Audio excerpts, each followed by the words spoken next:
Salat dalam Islam, terutama adalah salat lima waktu. juga sholat sunnah. Hari ini satu kewajiban telah kita laksanakan, yaitu sholat subuh. Ini merupakan sebuah anugerah besar bagi kita.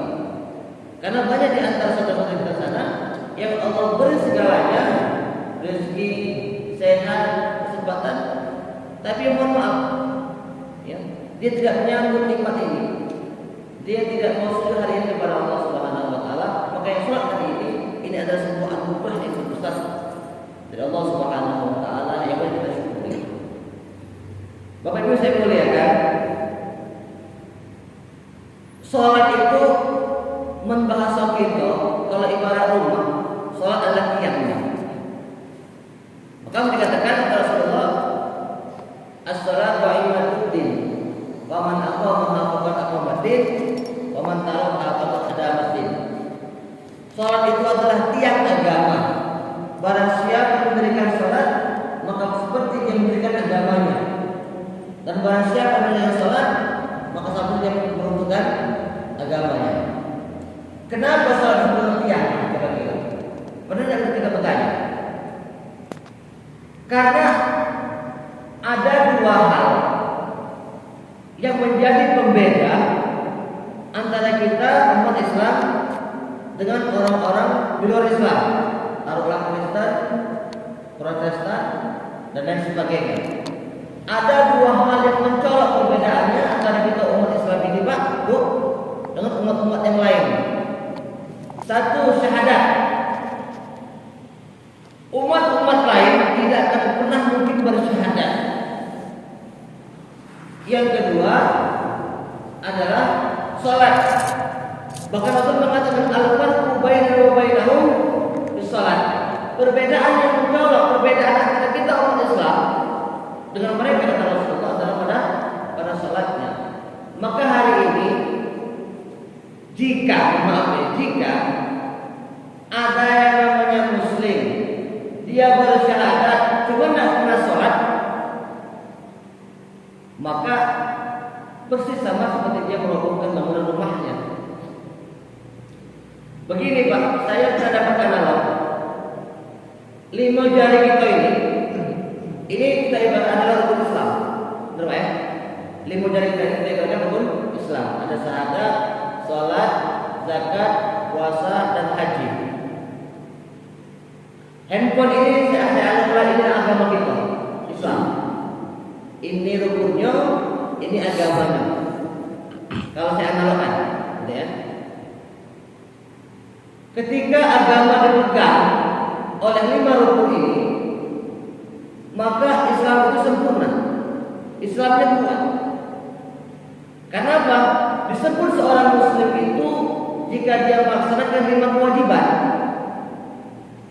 Cuma 4 yang dia lakukan, Islam itu tidak sempurna. Kalau begini Pak, kira-kira kuat tak kira-kira agama kita ini? Kuat kan?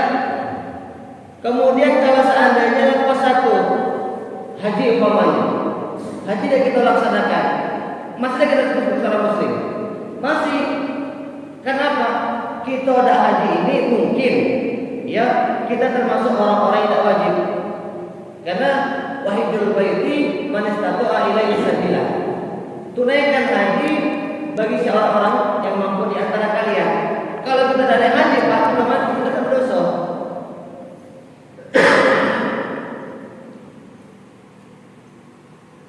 Ya.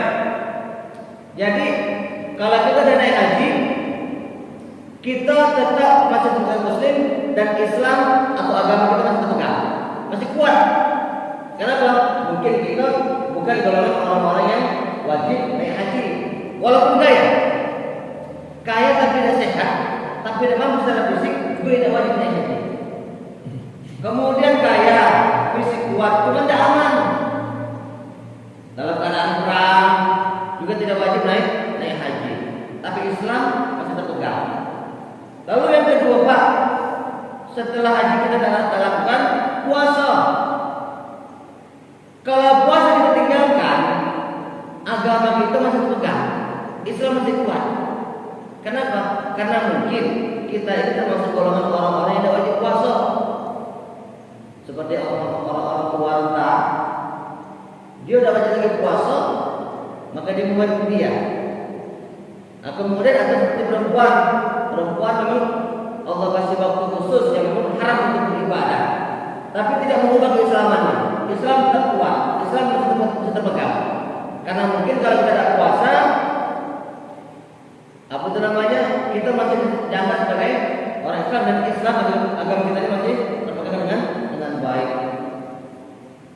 Setelah Islam, setelah puasa, zakat. Kalaupun kita tidak zakat, Islam tetap tegang. Kenapa?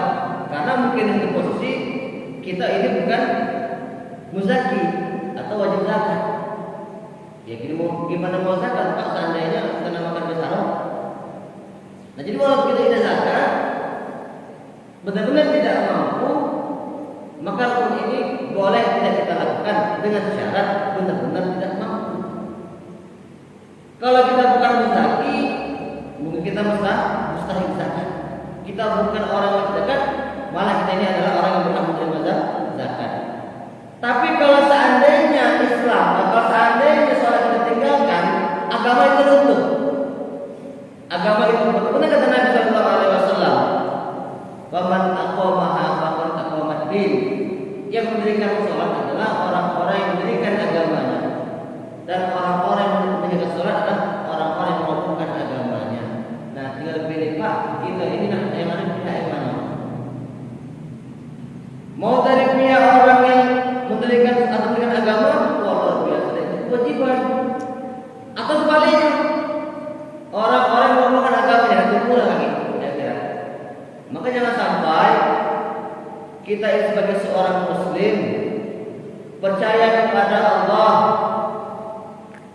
kewajiban kita lalaikan. Karena sekarang ini kan orang itu mau memilih Pak, sholat itu kan 5 waktu, benar Pak ya? Bukan sholat itu kalau ada waktu. Nah, sholat Pak ya, saya kira kalau ada waktu. Kapan Pak? Sholat itu 5 waktu, bukan kalau ada waktu. Sholat itu kewajiban, bukan kalau mau. Dan sholat itu harus, bukan jadilah. Maksudnya begini, ya baca 5 waktu, 3 waktu jadilah. Tidak boleh Pak. Kita tidak boleh awal sholat. Ya baca 5 waktu, maghrib jadilah yang penting sholat. Ada boleh Pak. Ada ulama, mohon maaf, ada penceramah itu membolehkan. Mohon maaf. Bu, mendak baca sholat 5 waktu, 3 waktu jadilah. Tidak boleh. Sholat itu 5 waktu. Bayangkan Nabi itu jauh Pak. Dari Haram ke Aqsa naik lagi. Bukan main itu, jemput sholat itu. Nah kita yang tinggal melakukan banyak masih tawar-tawar. Seharusnya yang bertawar itu adalah Nabi.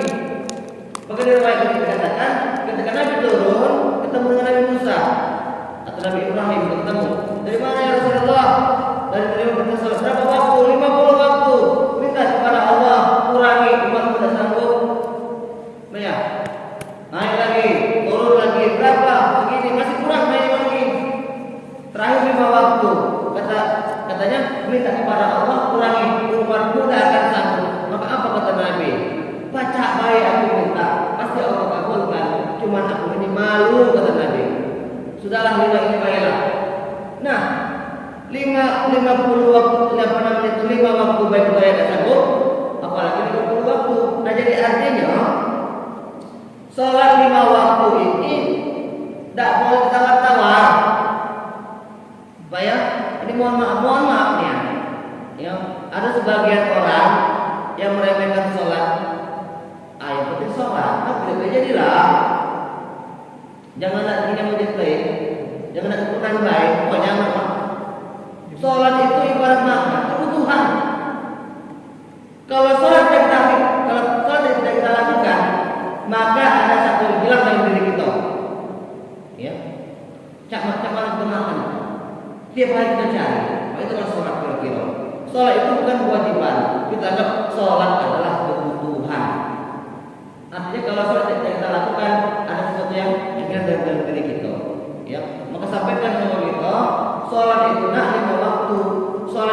lima waktu, bukan kalau ada waktu, bukan hanya tempat-tempatkan diri. Kitalah yang memanage waktu, bekerja silahkan, belajar silahkan, tapi sholat adalah sebuah kewajiban utama yang wajib kita laksanakan. Bapak Ibu hadirin yang kami muliakan, tunggu ya. Nah jadi kalau ada orang beranggapan sholat yang penting sholat, maka jangan sampai Pak. Karena begini ya, sholat berjamaah itu luar biasa, apa itu namanya, luar biasa keutamaannya. Bahkan Rasulullah SAW itu mengatakan, as-salatul jamaah afdalu min salatil fajri bi 27 darajat. Salat berjamaah itu keutamaan yang lebih baik itu 27 derajat ketimbang salat jamaah di rumah. 27 derajat. Itu salat jamaahnya. Belum niatnya, belum zikirnya, belum perjalanan dari masjid. Karena dalam sebuah riwayat Rasul mengatakan begini, tiap-tiap orang yang beriman ikhlas karena Allah berjalan menuju masjid untuk sholat berjamaah, maka baginya tiap langkah itu dihitung pahala. Betapa kaki kanan Allah tambahkan satu kebaikan, naik kaki kiri Allah hapuskan satu kesalahan. Hitung baik Pak, dari rumah ke sini berapa langkah?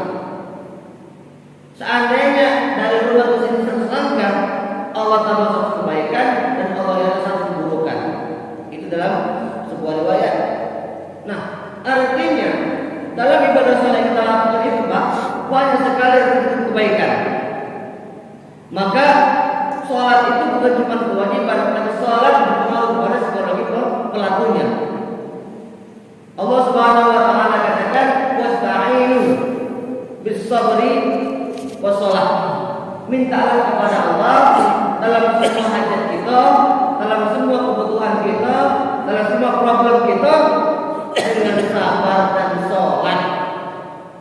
Menang gelisah hati Pak dan galau, ambil air wudhu, tak sempat ke masjid, sholat 2 rakaat di rumah. Ketika panggilan azan datang ke masjid. Karena meminta kepada Allah itu bukan cuma dengan berdoa, ya Allah tolong aku ya Allah, ya Allah minta rezeki ya Allah, ya Allah bantu aku ya Allah. Minta kepada Allah itu 2 syaratnya. Satu, bersabar ketika Allah uji. Yang kedua, meminta pertolongan kepada Allah Subhanahu wa taala dengan mendirikan sholat. Sholat anak minta terus dengan Allah, kan malu enggak? Minta rezeki kepada Allah, nasihat kepada Allah, urusan mudah dengan Allah, cuma sholat tak pernah. Ya sholat ala kadarnya, sholat itu kewajiban bukan kemauan. Lalu selanjutnya, sholat itu tanha anil fahsya'i wal munkar.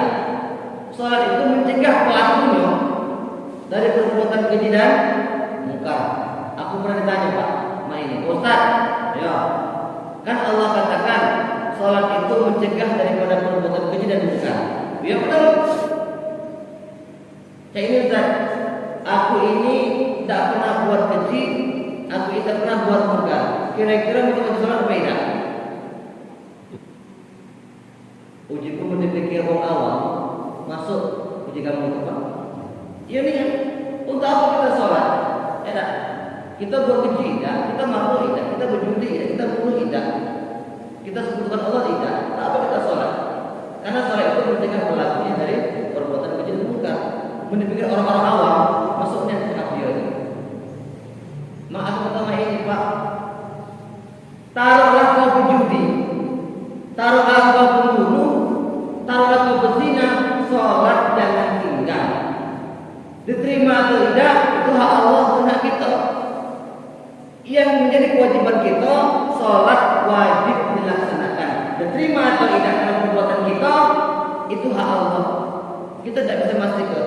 Hari ini Pak, kita tidak bisa memastikan subuh kita ini diterima atau tidak, kita tidak bisa memastikan. Yang penting kita lakukan. bukan nilai.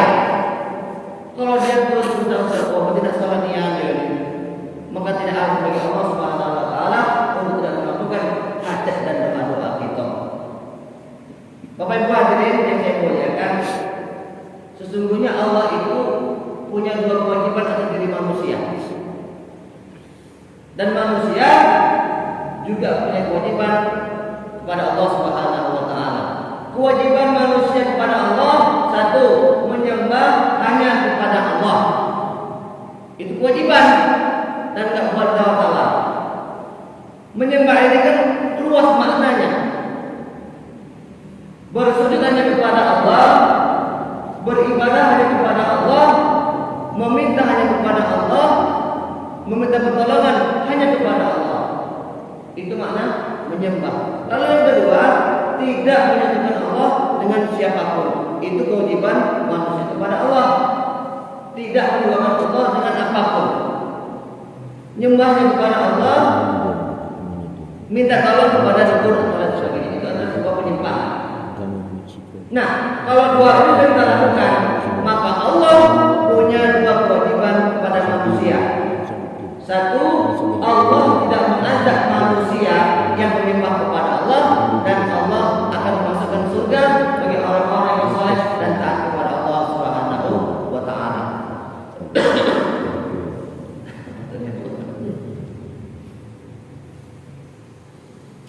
Bapak Ibu hadirin yang muliakan. Nah, jadi penting salat itu Pak, yang mungkin sudah banyak ilmu kita ketahui dari berbagai macam ustadz yang menerangkan tentang keutamaan salat. Ya, jadi artinya kita ini kadang-kadang paham, ngerti, cuma terus penyakit iman segan. Ya, segan itu penyakitnya. Iman zada wa yanqus. Iman itu kadang naik, kadang turun. Kadang kuat, kadang lemah. Itu iman.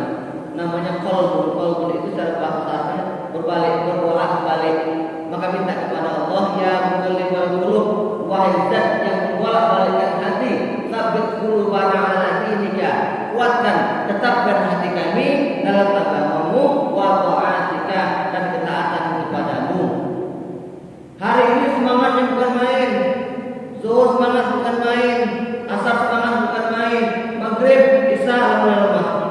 Itu sifat manusia Pak, mudah jenuh, mudah jenuh.